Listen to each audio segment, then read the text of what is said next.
पिछले वीडियो में हमने क्वेश्चन नंबर 17 तक कर लिए थे। आज क्वेश्चन नंबर 18 से शुरू करते हैं। A lift has capacity of 18 adults और 30 चिल्ड्रन। लिफ्ट की कैपेसिटी किसके अकॉर्डिंग होगी? वेट के अकॉर्डिंग होगी। तो अगर वेट के हिसाब से 18 एडल्ट 30 चिल्ड्रन के बराबर हैं, तो एक एडल्ट कितने चिल्ड्रन के बराबर होगा? 30/18। इसमें पूछा है how many children can board the lift with 12 adult. अगर 12 एडल्ट होंगे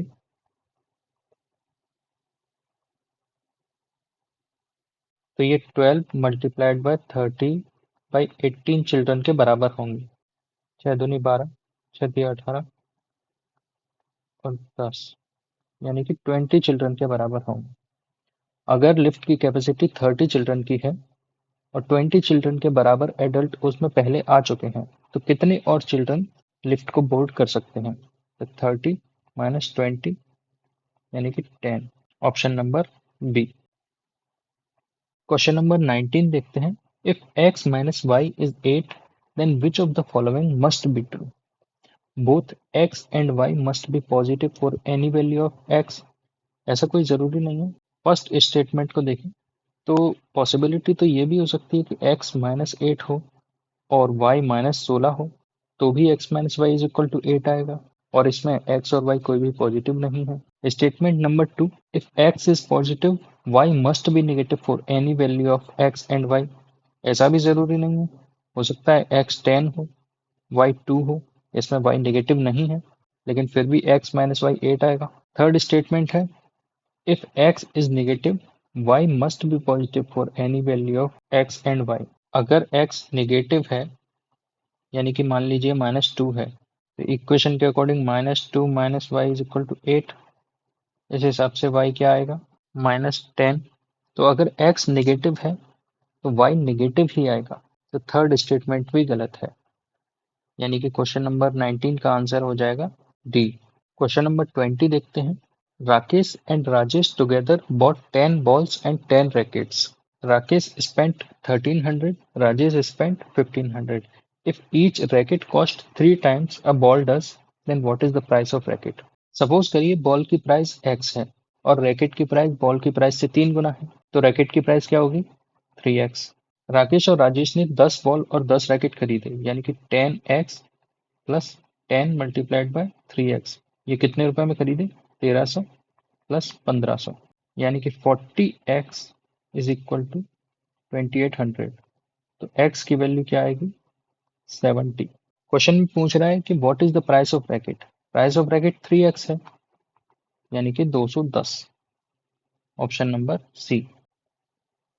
question number 21, if x is greater than or equal to 25, x is greater than or equal to 25, y is less than equal to 40, y is less than equal to 40, then which one of the following statement is always correct?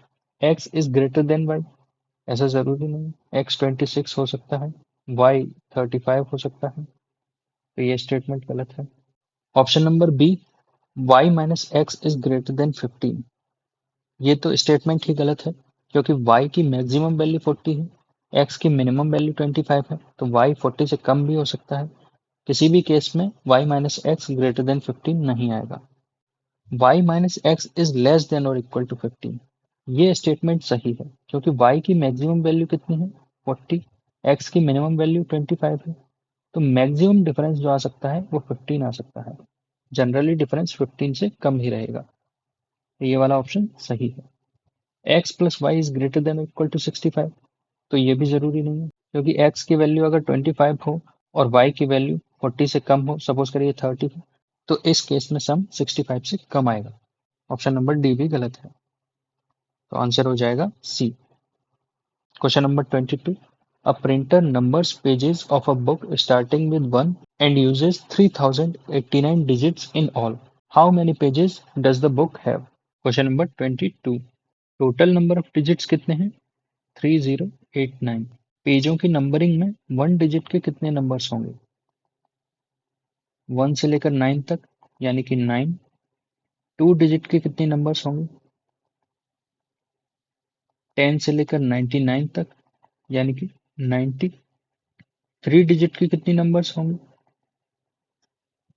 100 से लेकर 999 तक, यानी कि 900। One digit की number में एक ही digit है, तो 9 डिजिट। टू डिजिट की नंबर्स में दो डिजिट है, तो टोटल 180 डिजिट्स हो जाएंगे। थ्री डिजिट की नंबर में तीन डिजिट है, तो टोटल 2700 डिजिट हो जाएंगे। इसके बाद फोर डिजिट की नंबर्स शुरू हो जाएंगी, जो कि 1000 से लेकर 9999 तक हो सकती हैं। लेकिन हमारी टोटल डिजिट्स ही 3089 है, तो टोटल पेजेस फोर डिजिट की नंबर्स तक ही हो सकते हैं। तीन डिजिट की नंबर तक हम टोटल डिजिट्स को ऐड कर लेते हैं। 9 प्लस 180 प्लस 2700, ये कितना आएगा? 2889। इस नंबर को हम टोटल नंबर ऑफ डिजिट्स में से सब्ट्रैक्ट कर देंगे, तो कितना आएगा? 30। तो हमारी फोर डिजिट की कितनी नंबर्स हैं वो पता चल जाएंगे। 3089 माइनस 2889, ये आएगा 200। यानी कि फोर डिजिट की नंबर्स की टोटल डिजिट कितनी है? 200। एक नंबर में चार डिजिट होते हैं, तो टोटल फोर डिजिट की कितनी नंबर होंगी? 50। 1000 हमारा फोर डिजिट का पहला नंबर है, 1001 दूसरा नंबर है। इसी तरह 1049 हमारा 50th डिजिट होगा। यानी कि टोटल नंबर ऑफ पेजेस कितने हो गए? 1049। क्वेश्चन नंबर 22 का answer C. One page is torn from the booklet whose pages are numbered in the usual manner starting from first page as 1. The sum of numbers on the remaining pages is 195. The torn page contains which of the following numbers? एक book में pages की numbering है 1 2 3 ऐसे करके, और उसमें से एक पेज फट गया है। सम ऑफ नेचुरल नंबर्स के लिए हमारा फॉर्मूला क्या होता है? N, N plus one divided by two. Suppose करिए बुक में टोटल 10 पेज थे, तो कितना सम आएगा? 10 मल्टीप्लाइड बाय 11 डिवाइडेड बाय 2, यानी कि 55। ये सम 195 से कम है, इसका मतलब पेजेस 10 से ज़्यादा थे। सपोज करिए बुक में 20 पेजेस थे, तो कितना आएगा? 20 मल्टीप्लाइड बाय 21 डिवाइडेड बाय 2, ये आएगा 210। ये सम 195 से ज़्यादा है, इसीलिए ये पॉसिबल है। तो जो फटा हुआ पेज है उसके पेज नंबर्स का सम कितना होगा? 210 माइनस 195, यानी कि 15। तो इन चारों ऑप्शंस में से कितनों का सम 15 आ रहा है? 11, 15, 19, 23। तो ऑप्शन नंबर बी हमारा आंसर हो जाएगा। Let A3 be C and DE2F be four-digit numbers where each letter represent a different digit greater than 3. A3 BC और DE2F चार डिजिट नंबर्स हैं कोई, जिसमें हर डिजिट 3 से बड़ा है और एक दूसरे से अलग है। If the sum of numbers is 15,902, what is the difference between values of A and D? Question number 24। वो नंबर्स कौन से हैं? A3 BC DE2F। हर डिजिट 3 से बड़ा है। ABCDEF all are greater than 3। 3 से बड़े हमारे सिंगल डिजिट के कितने नंबर्स हैं? 4, 5, 6, 7, 8, 9। ABCDEF सभी डिफरेंट डिजिट्स हैं, इसीलिए इन सभी की वैल्यू इन 6 में से ही कोई एक होगी। इन दो नंबर्स का सम कितना है? A3BC प्लस DE2F, इसका सम है 15,902। इस नंबर को एक्सपेंडेड फॉर्म में लिखते हैं। C यूनिट्स प्लेस पर है, B टेंस प्लेस पर है, 3 हंड्रेड्स प्लेस पर है, A थाउजेंड प्लेस पर है। तो 1000 A plus 300 plus 10B plus C, इसमें इस नंबर को एक्सपेंडेड फॉर्म में लिखकर ऐड करते हैं। 1000D plus 100E plus 20 plus F, इन दोनों को ऐड करें तो टोटल कितना आता है? 15,902। 1000 A plus D plus 100E plus 10B plus C plus F is equal to 15,902 minus 300 minus 20। Right hand side कितनी आ जाएगी? 15,582। यूनिट्स प्लेस पर 2 है, जो कि इन दोनों के सम से ही आएगा। हर नंबर 3 से बड़ा है, तो सी और एफ के सम में लास्ट डिजिट 2 कैसे हो सकता है, जब सी और एफ का सम 12 हो। यानी कि 1000 A plus D plus 100 E plus 10 B, 12 minus कर दें तो 15,570 ये आएगा। राइट हैंड साइड को भी हम एक्सपेंडेड फॉर्म में लिख लेते हैं। 15 multiplied by 1000 plus 5 multiplied by 100 plus 7 multiplied by 10। अगर हम राइट हैंड साइड और लेफ्ट हैंड साइड को कंपेयर करें तो ए और डी का सम कितना आ रहा है, 15। ई की वैल्यू आ रही है 5, बी की वैल्यू आ रही है 7, सी और एफ का सम है 12, जिसकी पॉसिबिलिटी हो सकती है 8, 4, 7, 5।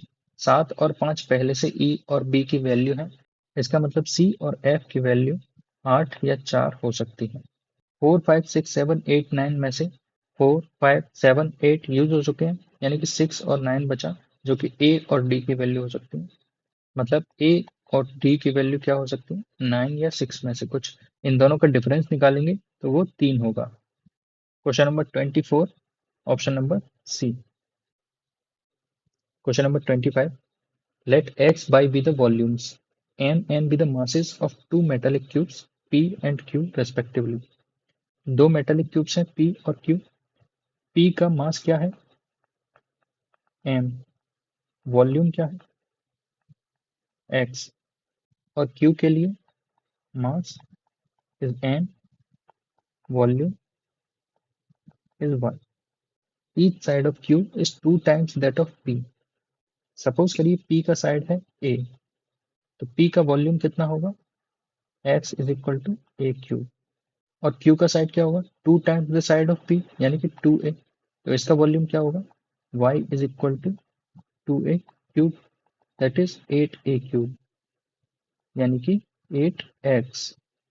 आगे क्वेश्चन में क्या दिया है, mass of q is 2 times that of p। तो mass of q n is 2 times that of p, n is equal to 2m।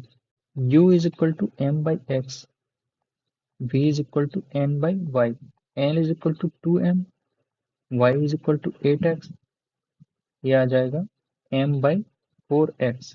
m by x क्या है, u, यानी कि u by 4। v is equal to u by 4, यानी कि u is equal to 4v। Option number A. ये वाला part हमारा यहीं पे खत्म होता है। आगे के क्वेश्चंस हम अगले पार्ट में करेंगे।